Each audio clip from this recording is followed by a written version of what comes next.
आज मैं जिस केस के बारे में बात करने वाला हूँ उसे सुनकर आपको यही लगेगा कि ये एक मूवी की स्क्रिप्ट है, but believe me this is 100% real. Case के लास्ट तक आते आते आपको सब कुछ समझ में आ जाएगा। तो बिना किसी देरी के वीडियो स्टार्ट करते हैं। शेरन मार्शल जो कि एक बहुत अच्छी लड़की थी, क्योंकि वो पढ़ाई में भी बहुत अच्छी थी और उसके साथ साथ दिल से भी काफ़ी अच्छी थी। उसके आसपास के सभी लोग उससे काफ़ी ज़्यादा खुश रहते थे और धीरे धीरे उसकी ज़िंदगी पूरी तरीके से चेंज हो रही थी। वो अपनी लाइफ से काफ़ी ज़्यादा खुश थी और वो फाइनली 1986 में हाई स्कूल से ग्रेजुएट हो गई। उसके साथ साथ उसके पास स्कॉलरशिप भी थी, यानी कि उसके ड्रीम कॉलेज में उसका एडमिशन काफ़ी कम अमाउंट में हो सकता था, अनटिल उसे ये पता चलता है कि वो प्रेग्नेंट हो चुकी है और वो बच्चा उसके बॉयफ्रेंड का था। प्रेग्नेंट होने की वजह से वो कॉलेज में एडमिशन नहीं ले पाई और उसने ये सोचा कि उसे अपने बॉयफ्रेंड को इसके बारे में कुछ भी नहीं बताना चाहिए। And she waited for 9 month silently.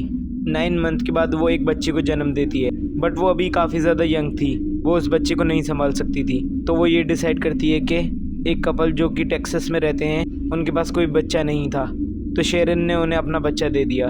अब उसे ये लगने लगा कि उसकी प्रॉब्लम ख़त्म हो चुकी है, बट प्रॉब्लम्स यहाँ से स्टार्ट हुई थी, क्योंकि अब उसकी स्कॉलरशिप एक्सपायर हो चुकी थी। अब उसे एडमिशन के लिए काफ़ी ज़्यादा अमाउंट पे करना पड़ेगा और इतना पैसा उसके पास सीरियसली था नहीं। तो वो कुछ दिन बाद टेम्पा फ्लोरिडा में एक आदमी के साथ शिफ्ट हो जाती है। उस आदमी का नाम था फ्रैंक डिलेन फ्लोइड। हाउएवर इनके बीच में कुछ भी प्यार नहीं था। ये दोनों एक घर में साथ में तो रहते थे, बट एक दूसरे से काफ़ी कम ही इंटरेक्ट करते थे। और इसी सब के बीच में शेरन एक और लड़के के साथ रिलेशनशिप में आ गई, जिसकी वजह से वो सेकंड टाइम प्रेग्नेंट हो गई। लेकिन इस बार उसने सोच रखा था कि वो ये बच्चा अपने पास रखेगी।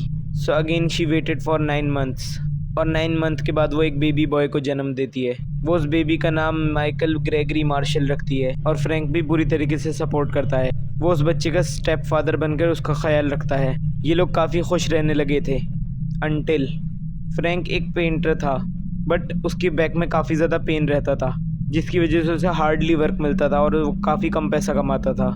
इतने पैसे में 2 लोग और एक बच्चे की नीड पूरी नहीं हो पा रही थी। तो शेरन और पैसा कमाने के लिए एक क्लब में डांसर बन जाती है। वहाँ शेरन की मुलाकात शेरिल कोमेसो से होती है और शेरिल कुछ ही दिन में काफ़ी ज़्यादा अच्छी दोस्त बन जाती है शेरन और फ्रैंक की। और एक दिन वो लोग डिसाइड करते हैं कि वो एक बोट ट्रिप पर जाएंगे एक साथ, बट बोट ट्रिप पे शेरिल और फ्रैंक की लड़ाई हो जाती है और वो लड़ाई इतनी ज़्यादा भयंकर हो जाती है कि वो एक दूसरे को धमकी देने लगते हैं। उसके कुछ दिन बाद शेरिल सोशल सर्विसेज वालों को शेरन की पूरी ट्रू इनकम बता देती है। यहाँ शेरन ने अपनी झूठी इनकम बताई थी, यानी कि उसने अपनी कम इनकम बताई थी ताकि सोशल सर्विसेज वालों की तरफ से उसे पैसा मिलता रहे। बट शेरन की इनकम इतनी कम नहीं थी कि उसकी अलग से हेल्प की जाए, तो सोशल सर्विसेज वाले उसे पैसा देना बंद कर देते हैं, जिसकी वजह से फ्रैंक बहुत ज़्यादा गुस्सा हो जाता है। और उसके कुछ दिनों बाद फ्रैंक शेरिल के क्लब में भी जाता है, जहां जाकर शेरिल से काफ़ी लड़ाई करता है। और कुछ विटनेसेस तो ये भी कह रहे थे कि शेरिल को उसने पंच भी किया था। उसके कुछ दिन बाद अपने ही घर से शेरिल गायब हो जाती है। ना कुछ महीने बीत जाते हैं और शेरन समझ जाती है कि ये आदमी फ्रैंक बिल्कुल सही नहीं है और वो ये डिसाइड करती है कि वो फ्रैंक को छोड़ देगी। बट फ्रैंक इससे बिल्कुल खुश नहीं था। इस बात की वजह से इन दोनों के बीच में लड़ाइयाँ भी बहुत होती थी। लड़ाई होने के कुछ दिन बाद ही शेरन का एक कार से एक्सीडेंट हो जाता है। ये एक हिट एंड रन का केस था। उसे इमीडिएटली हॉस्पिटल में एडमिट किया जाता है और वो धीरे धीरे रिकवर भी हो रही होती है। लेकिन उसके एक्सीडेंट के 5 दिन बाद वो अचानक सांस लेना बंद कर देती है और इस दुनिया को छोड़कर चली जाती है। डॉक्टर भी काफ़ी ज़्यादा हैरान थे कि शेरन काफ़ी अच्छी रिकवरी कर रही थी, तो ऐसा अचानक से एकदम कैसे हो सकता है। सब लोगों का शक फ्रैंक पर जाता है, बट उनके पास कोई प्रूफ नहीं होता। फ्रैंक पर शक करने की एक वजह और थी, क्योंकि शेरन की मौत पर वो बिल्कुल भी उदास नहीं था। और तो और फ्रैंक ने शेरन के कॉफिन के लिए पैसे तक नहीं दिए। इस वजह से फ्रैंक पर शक काफ़ी ज़्यादा बढ़ गया था। अब शेरन की मौत के कुछ दिन बाद फ्रैंक कॉल करता है इंश्योरेंस वालों को, ताकि वो इंश्योरेंस के पैसे ले सके। वो इंश्योरेंस शेरन के नाम पर थी। हर बार वो अपना नाम फेक बताता था, जिसकी वजह से उसकी रिक्वेस्ट डिनाई कर दी जाती थी। बट कुछ दिन बाद उसने ये सोचा कि वो अपना असली नाम बताएगा। इस बार उसने इंश्योरेंस वालों को अपना असली नाम फ्रैंक बताया और इंश्योरेंस वाले फ़ौरन समझ जाते हैं ये कौन फ्रैंक है और पुलिस को इसके बारे में सब कुछ बता देते हैं। असल में बात ये थी कि जब फ्रैंक 19 साल का था तब उसने एक 4 साल की बच्ची के साथ असॉल्ट किया था, जिसकी वजह से उसे जेल भी हुई थी।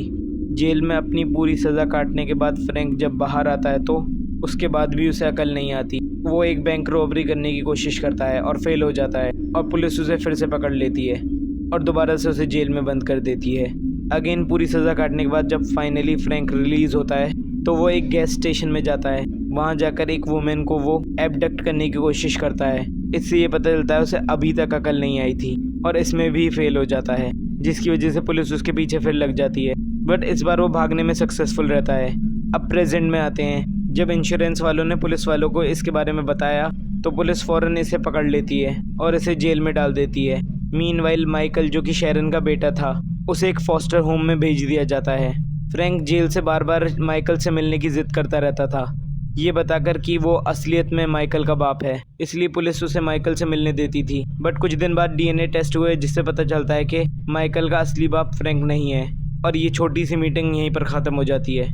अब अपनी पूरी सज़ा काटने के बाद फ्रैंक फाइनली जेल से रिलीज़ होता है। सितंबर 1994 को जेल से निकल के वो कुछ दिनों बाद माइकल के एलिमेंट्री स्कूल में जाता है, जहाँ पर उसे माइकल से मिलने के लिए मना कर दिया जाता है। बट वो प्रिंसिपल डेविस को गन की वजह से धमकाता है, बट प्रिंसिपल डेविस को मजबूरन माइकल फ्रैंक को देना पड़ता है।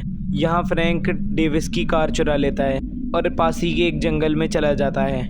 वहाँ पर पुलिस सर्च करती है बट कुछ भी नहीं मिलता।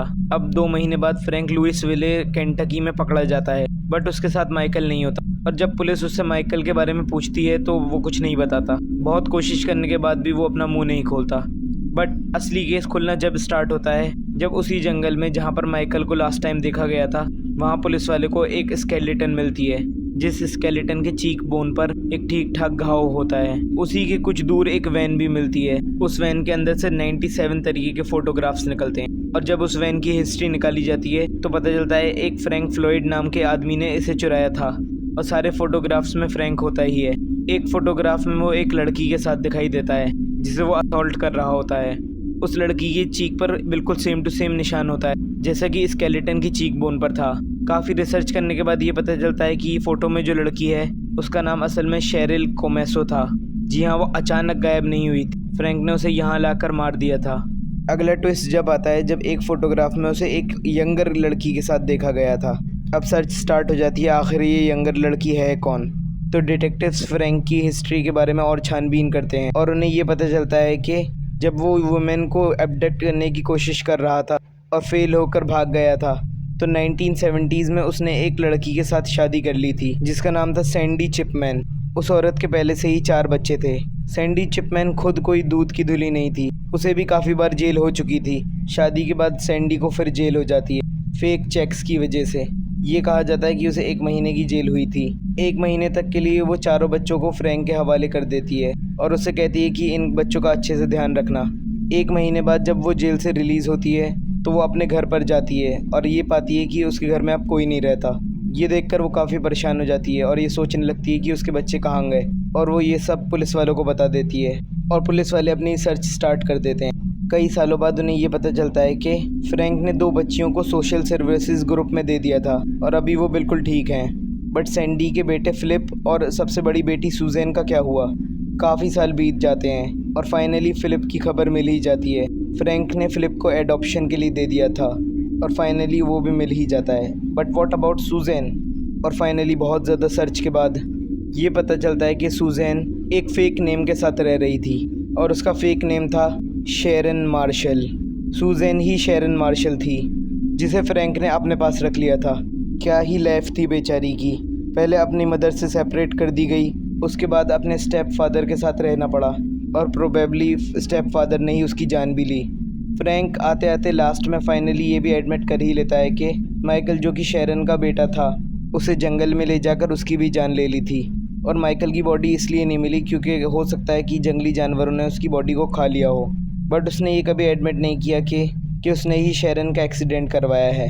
बट आज भी जब भी इस केस के बारे में कोई सुनता है या पढ़ता है तो सबसे पहला शक फ्रैंक पर ही जाता है। तो ये था one of the most twisted case. उम्मीद करता हूँ आपको वीडियो अच्छी लगी होगी। ऐसी वीडियोस बनाने में बहुत ज़्यादा मेहनत लगती है, तो बहुत खुशी होगी अगर आप इस वीडियो को लाइक करेंगे और अगर आप ऐसी ही और वीडियोस चाहते हैं तो मेरे चैनल को सब्सक्राइब कर सकते हैं, क्योंकि इन सब चीज़ों से मुझे मोटिवेशन मिलता है आगे और वीडियोस बनाने का। और मैं मिलता हूँ आपसे अगली वीडियो में, जब तक के लिए बाय बाय।